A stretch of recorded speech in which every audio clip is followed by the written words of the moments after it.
ஓம் முருகா போற்றி, கந்தா போற்றி, கடம்பா போற்றி, கதிர்வேளா போற்றி, அறுவடை வீடு கொண்ட முருகப்பெருமானே போற்றி போற்றி. என் செல்லப்பிள்ளையே, இதோ உனக்காக உன் பழனி முருகன் வந்துள்ளேன்.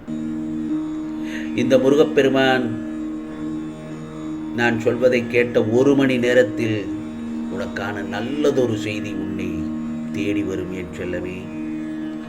காலம் செல்ல செல்லத்தான் அதன் மகத்துவம் தெரியும். காலம் செல்ல செல்லத்தான் அதன் மகத்துவம் தெரியும். நல்லதே நினைத்து செய்யும் எந்த செயலும் நிச்சயம் நல்லதாகவே இருக்கும். நல்லதையே நினைத்து செய்யும் எந்த செயலும் நிச்சயம் நல்லதாகவே இருக்கும். நேரங்கள் நல்லதை தீர்மானிக்காது. நேரங்கள் எப்பொழுதும் நல்லதை தீர்மானிக்காது. உனது மனதுதான் நல்லதை தீர்மானிக்க வேண்டும். ஓடும் நீர் போல் நல்லதையே நினைத்து நல்லதையே செய். நல்லதவற்றை குப்பை போல் தானாகவே ஓரம் ஒதுங்கிவிடும்.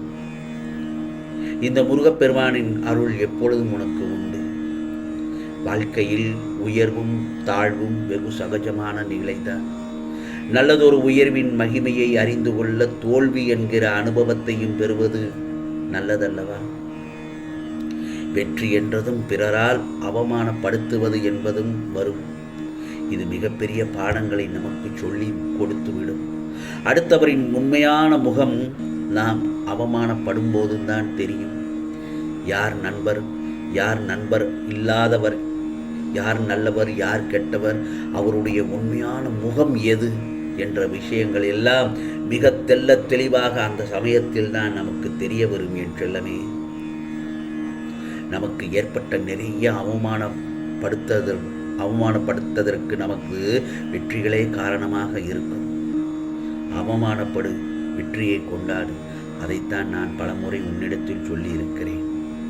வெற்றிகளை பொறுக்க முடியாதவர்களே நம்மை வெகு வேகமாக அவமானப்படுத்த முயற்சிப்பது அந்த தருணத்தில் உனக்கு தெரிய வரும்.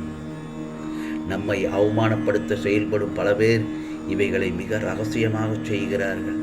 வேறு யாரையாவது முன்னிறுத்தி பின்னால் நின்று இயக்குகிறார்கள். இன்னும் தெளிவாக சொல்ல போனால் நம்மோடு வாழ்ந்த மனிதர்கள் நம்முடைய உயர்வு கண்டு பொறாமைப்படத் தொடங்குகிறார்கள். இவையெல்லாம் வாழ்க்கையில் சகஜம்தான். இந்த மாதிரியான மனிதர்களை நாம் எதிர்கொள்ளத்தான் வேண்டும். ஆனால் இந்த அவமானத்திற்கு பயந்துவிடக்கூடாது என் செல்லமே. என்ன செய்ய வேண்டும்? கோபப்பட்டால் கூட நிதானமாக கோபப்பட வேண்டும் என்று கற்றுக்கொள். கோபப்பட்டால் கூட நிதானமாக கோபப்பட வேண்டும்.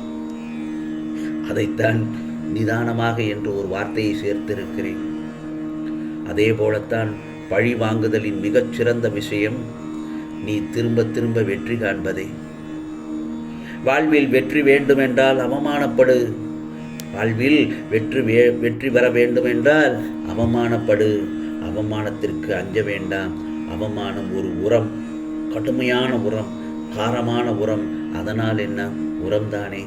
காலம் எதையும் மறக்கடிப்பதில்லை. ஏற்றுக்கொள்ளும் மனப்பக்குவத்தை மட்டுமே தருகிறது. மனிதனிடம் மனமாக, பார்வையாக, சொல்லாக அல்லது எண்ணமாக வெளியேறும் அலை எந்த வகையாக இருந்தாலும் அந்த ஒரு அலை அவனுடைய தன்மைகள் அனைத்தையும் எடுத்துச் செல்கின்றது. ஒவ்வொரு மனிதனும் முன் அனுபவித்தினால் ஏற்பட்ட பதிவுகள் மூலம் செயல்படுவதனால் அவனுடைய எண்ணம், சொல், செயல் அனைத்தும் அவனுடைய பதிவின் அடிப்படையில் அமைந்திருக்கும். ஆகவே அவனுடைய தன்மைகள் யாவும் அலை மூலமாக வெளிப்படுகின்றது. ஒவ்வொரு மனிதனும் தனக்குள் நல்ல பதிவுகளையும் தீய பதிவுகளையும் பெற்றிருக்கின்றான். ஆகவே மனதின் நிலைக்கேற்ப அவனிடமிருந்து வரும் எண்ணம் சில நேரங்களில் நேர்மையானதாகவும் சில நேரங்களில் முரண்பாடு உடையதாகவும் இருக்கின்றன. இங்கு நேர்மையான அல்லது முரண்பாடான எண்ணம் அது சென்று அடையக்கூடிய பொருள் அல்லது மனிதனை பொறுத்து அமைவது இல்லை. அவை யாரிடமிருந்து செல்கின்றனவோ அவர்களுடைய தன்மையை பொறுத்து தான் அமைகின்றன. ஒருவரை வாழ்த்துவதனால் ஏற்படும் நற்பயனை நாம் இங்குதான் உணர முடியும். ஆகவே இந்த முருகப்பெருமான் சொல்லும் வார்த்தைகளில் நம்பிக்கை வை. நிச்சயமாக நல்லது நடக்கும். இனிமையான நல்ல அலைகள் ஏற்படுத்தும் பயிற்சியினை மேற்கொள்ளும். ஆம் செல்லமே, யார் என்னுடைய நாமத்தை முருகா முருகா என்று இடைவிடாது உச்சரித்து அன்போடு என்னை அழைக்கிறார்களோ அவர்களுக்கு பக்கத்தில் இருந்து எண்ணுவதை, அவர்கள் மனதால் எண்ணுவதை நிச்சயமாக நிறைவேற்றி கொடுப்பேன். நான் சொல்வதெல்லாம் என்ன தெரியுமா? நம்பிக்கை, பொறுமை இவ்விரண்டு பிரசாதங்களை எனக்கு உங்கள் நெய்வேத்தியமாக சமர்ப்பித்து வணங்கு. நிச்சயமாக வெற்றி கிடைக்கும். இந்த உலகமே ரொம்ப பெரியது என் செல்லமே. இங்கு நிறைய மனிதர்கள் உண்டு. இங்கு நல்லவர்களுக்கு பஞ்சம் இல்லை. எங்கோ கெட்டதை பார்த்துவிட்டு எல்லாம் கெட்டது என்று நினைப்பது தவறு. சந்தேகப்படாதே. நம்பிக்கையோடு இரு. வெறுத்தால் வெறுத்ததை உன்னை தொடரும். விரும்பினால் எதிர்பார்ப்பு அதிகமாகும். விருப்பமும் வேண்டாம், வெறுக்கவும் வேண்டாம். வாழ்க்கையில் சாதாரணமாக இருக்க கற்றுக்கொள். பிறரை தெரிந்து கொள்ள தன்னை புரிந்து கொள்ள வேண்டும். புரிகிறதா? பிறரை தெரிந்து கொள்ள முதலில் உன்னை நீ புரிந்து கொள்ள வேண்டும். தான் யாரோ என்று தெரியாது, தனக்கு என்ன வேண்டும் என்று தெரியாது, தன்னுடைய குணம் தெரியாது மற்றவரோடு பழகினால் நாம் இடையராது பிறரைத்தான் குறை சொல்லி கொண்டிருப்போமே தவிர பிறருடைய நல்ல குணங்களை அறியும் அமைதி நமக்கு வரவே வராது. நம்மை பற்றியே தெரியாத போது அடுத்தவரை பற்றிய எல்லா விதமான அபிப்பிராயங்களுக்கும் எடை போடல்களும் தவறாகத்தான் போகும்.